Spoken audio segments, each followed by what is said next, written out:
Well, good day, my friends. It's your old pal Jordan the Lion and your old pal Jaw. He's wandering around here somewhere. How are you all doing today? I hope you said great.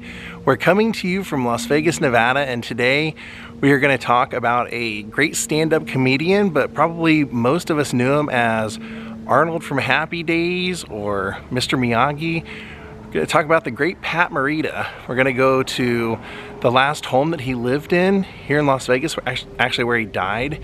We're going to go to where I believe he's buried. It's also where his mentor Red Foxx is buried, so we're going to visit Red. And then I'm going to take you to where Mr. Miyagi's TV show grave is. So, Daze with Jordan the Lion, and you all, and Jaw, it begins right now. And how's Las Vegas treating you, my friend? Are you having fun? Yeah?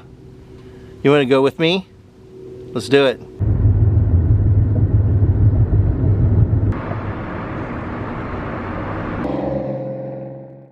Well, this was the last home of Pat Marita. He lived here in this house for 10 years in Las Vegas. Pat had a very difficult life, as a matter of fact. Pat actually suffered from spinal tuberculosis from the time he was 2 years old. He would end up going and living in a hospital until he was 11, and he said from the ages of 2 to 9, he was basically in a cast from his shoulders down to his knees, and they never thought he would ever walk. Miraculously, he did end up recovering and being able to walk, and once it was time for him to be released from the hospital, World War II was going on, and his family was a Japanese-American family that had been put in the internment camps. And so he went to the Gila one in Arizona for several years, and then they transferred up to one where his mother was located, and that's where they remained until World War II was over. Then finally he got to go to a normal high school, where he said was actually like kind of a cool time in history, because he said even though the generation that fought in World War II, a lot of the older people could be like very anti-Japanese, so they thought that that would be something they would have to deal with. He said he was very lucky. The children of them and the grandchildren of those people that were his age in high school, they didn't hold anything like that against the Japanese American students, and he said he was very easily accepted. He was always known as Nori, but he said he just felt like it would be much easier for the rest of his life to change his name to something more common. He said during that time he loved comedians, and everybody was either a Jackie or a Pat, so he decided that he wanted to be a Pat. So when he was in high school, his family opened a chop suey restaurant up in Fairfield, California, like Northern California. And he said it was an interesting place because it was a Japanese family running a Chinese restaurant with a primarily black and Filipino clientele. And he said that was where he worked with a cook that was Chinese that would be the influence for him doing the voice of Arnold. He would base his character of Arnold off of that guy, which would eventually create a problem in itself. See, eventually he decided to move away from doing the chop suey restaurant with his family, and he got a job at the DMV as a data processor, but then ended up getting a job at Lockheed, being like a manager at Lockheed, which was actually a really good job, but he ended up getting completely burnt out and wanted to do something completely different, so he started doing comedy up there in Sacramento, San Francisco, places like that, and then actually came down to Los Angeles. And then Sally Marr, who was the mother of Lenny Bruce, told him if he moved to Los Angeles that she would take him on as a client, and that's when he really got started in doing comedy full time. He was opening for Connie Stevens, Red Foxx, and Red Foxx would end up becoming one of his biggest mentors. But he ended up getting a part in Shakiest Gun in the West, and then Red Foxx got him on some episodes of Sanford & Son, then he was on MASH, and then he kind of got his big break with Happy Days. He said he was at a commissary and Gary Marshall was in there and saw him and called him over and said, "Hey Pat, I have a perfect part for you. I want you to be in a pilot I'm working on with my sister Penny." And so he said, okay, call my agent, I'd be happy to do it. And so he said it was a show called Wives, and it was about like these wives that would hang around this restaurant playing pinochle and the kind of things that wives would do when their husbands were at work and things like that. And he was the restaurant owner in that. And he said the show never got picked up, never went anywhere. And then several years later, when Happy Days was on the air, they were going into their 3rd season, he called me and said, Pat, I want you to come be Arnold. You don't even have to audition or anything.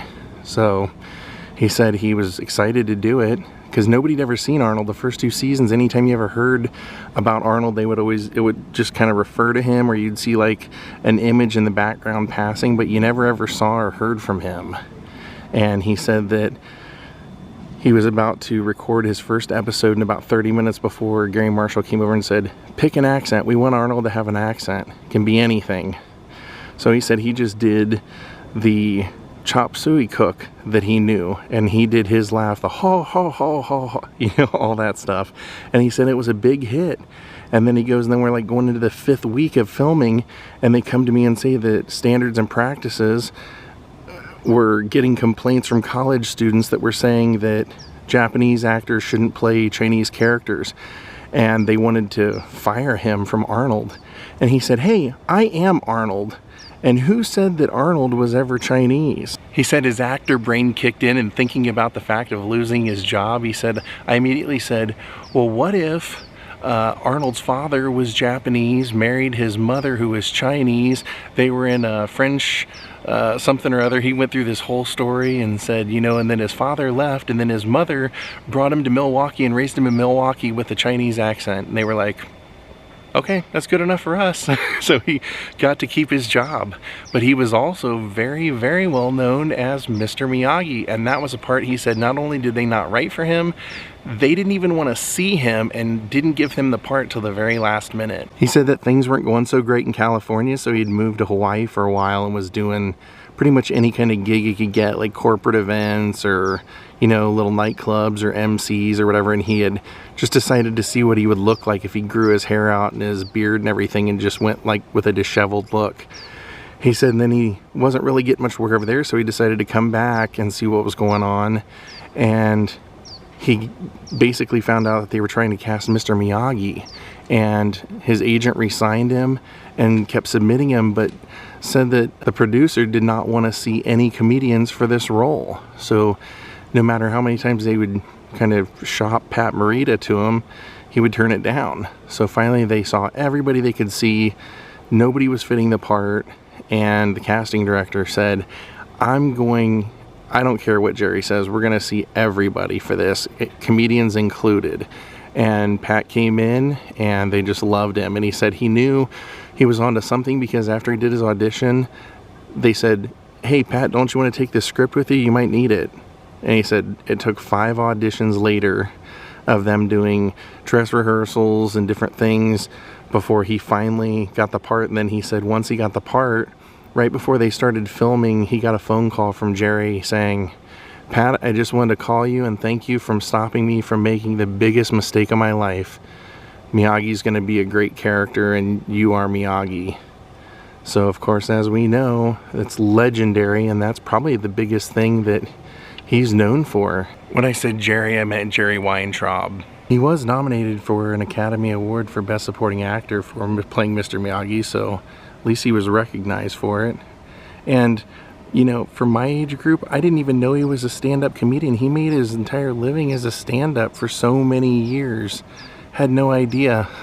He called himself the Hip Nip, but he ended up passing away here at this house from a urinary tract and gallbladder infection, November 24th, 2005. Also died of kidney failure. Now it says online that he's buried over where Tony Curtis and Red Foxx are buried, but I can't find anywhere online that has a headstone. So I kind of think that he was probably cremated and the family still has him. He might even be inside here, but let's go over there and see, because I'd like to talk about his life with Red Foxx over there. Pat said he was always known as Pat, and if anybody ever called him Nori, he knew that they knew him before he was 18, but he said when they made the Karate Kid promotional stuff and the posters that Jerry Weintraub insisted on it saying Norioki Pat Marita, because he said he wanted people to think more of the Japanese actor aspect for this movie. But he said he always went by Pat. There's some really great interviews out there with Pat. If you check him out, it's awesome to hear him do impressions. Like when he's telling Red Fox stories and he's doing impressions of Red or of like Gary Marshall and people like that. I think you'd be really entertained by hearing him. He's really, really good at it. Here's Area 15, Omega Mart, Meow Wolf. Awesome experience. How you doing, co-pilot? You're loving Vegas, aren't you? Even if you don't look like it, you're partied out. Here we are at Palm Eastern Cemetery, Las Vegas. So the reason we're out here is kind of twofold. One being that Pat was cremated here.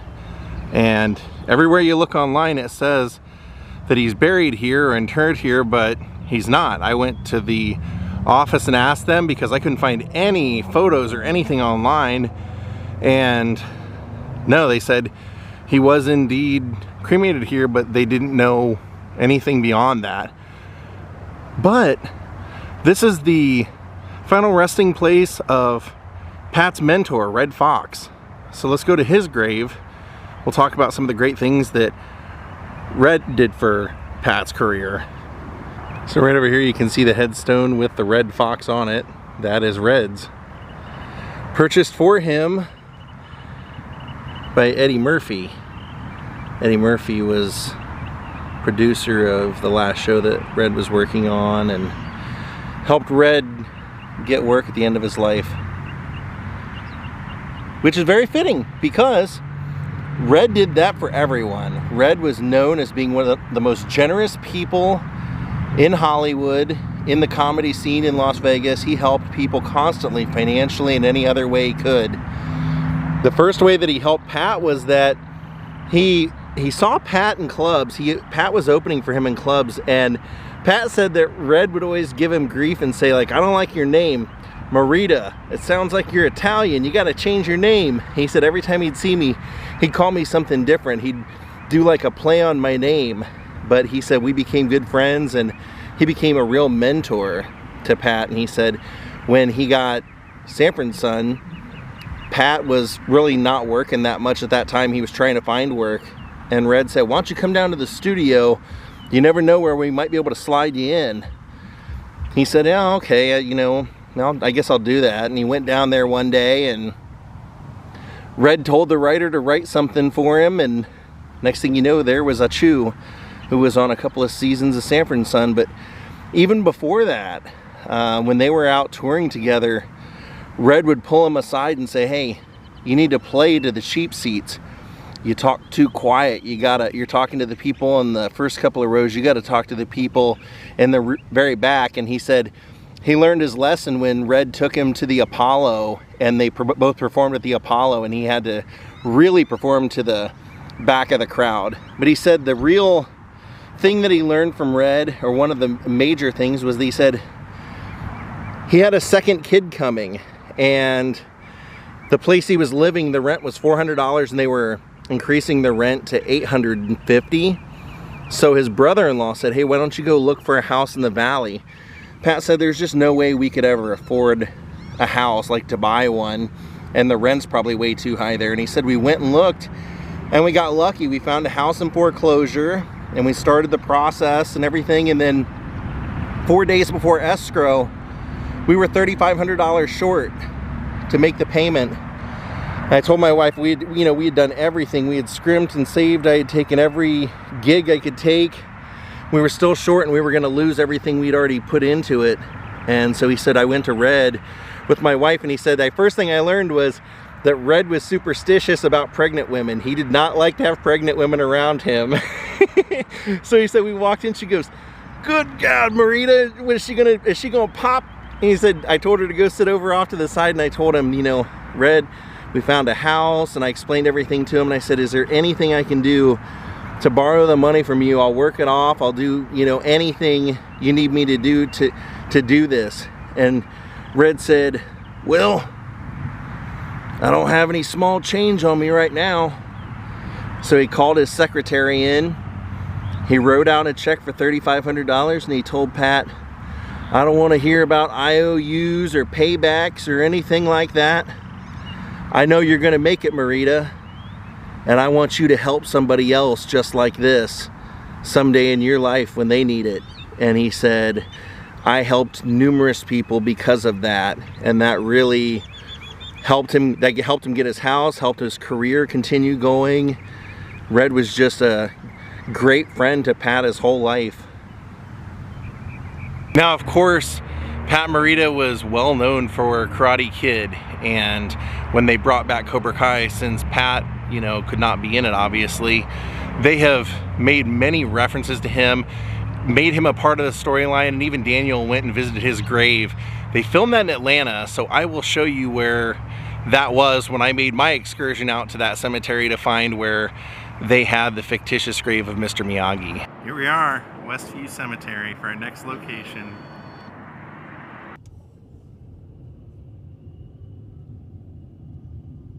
All right, finding his grave in here. We're looking for Mr. Miyagi's grave scene. It's been very difficult. I've been here driving around for over an hour looking for landmarks and I cannot find them. But I kind of anticipated this, so I started really early today. Well, it took quite a bit of looking. I've been out here for almost 3 hours and I finally found our location. Daniel parks his car right here in front of us. I was looking for that tree that is now demolished. You can see part of the tree over there with that white stone with the cross on top. That was one of the landmarks I was looking for, as well as that big headstone on the right. So I kept driving around, couldn't find them because part of the tree has, you can see, blown away. Looks like it got hit by lightning or something. But right about where we're standing here is where Daniel is coming to visit Mr. Miyagi, and he's saying, you know, I know it's been a couple of months, but I really needed to come out and get some answers from you. I feel like, you know, you always had the answers, and I thought when I got to be your age, I would have them too. And he's just sitting here with the headstone. As you can see, it's not really here. They put it here for the movie. But there was also a little tree beside it that Daniel's pruning while he's talking to him. And he said, you know, Mr. Miyagi, I've always let my anger get the better of me. I've always been a bit of a hothead, but I really, really wish that you were here right now to give me some advice. So we get this great image of Daniel standing right here, over here, in between all these trees. And the way that I knew I was in the right spot was because right when they end the shot here, they kind of do a wide zoom out and you can see this headstone down in the corner, Richard Kelly.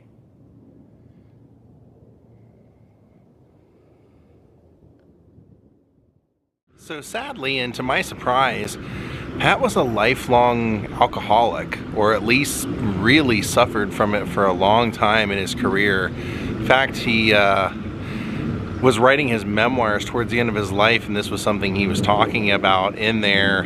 At the time of his passing, he asked his wife, Evelyn Guerrero Morita, to tell his story. And apparently it became so bad that he was drinking in his trailers on sets and became unemployable. But he wanted people to know, because he felt like if he could save even one person, then letting his story be known was worth it. And so she made a documentary called More Than Miyagi, telling his story. And I was really blown away to find out who his wife was. He met his wife because she was the cousin of Lenny Bruce. And I mentioned that Lenny Bruce's mom was one of Pat's managers. Well, Evelyn's mother was also one of the people that helped manage him, and she was Donna in all those Cheech and Chong movies. How cool is that? I loved her. I always thought she was great in Nice Dreams and Things Are Tough All Over and all that stuff. She was that lovable Donna that Donna! that they were always running into and everything, so it's really cool. I would have loved to have, I think that she still lives in that house actually. I would have loved to have met her. I would love to interview her someday about her career and everything, but yeah, it was kind of a sad story. I didn't know that that was something he suffered with and that that was actually what led to the problems that led to his death, was the alcoholism.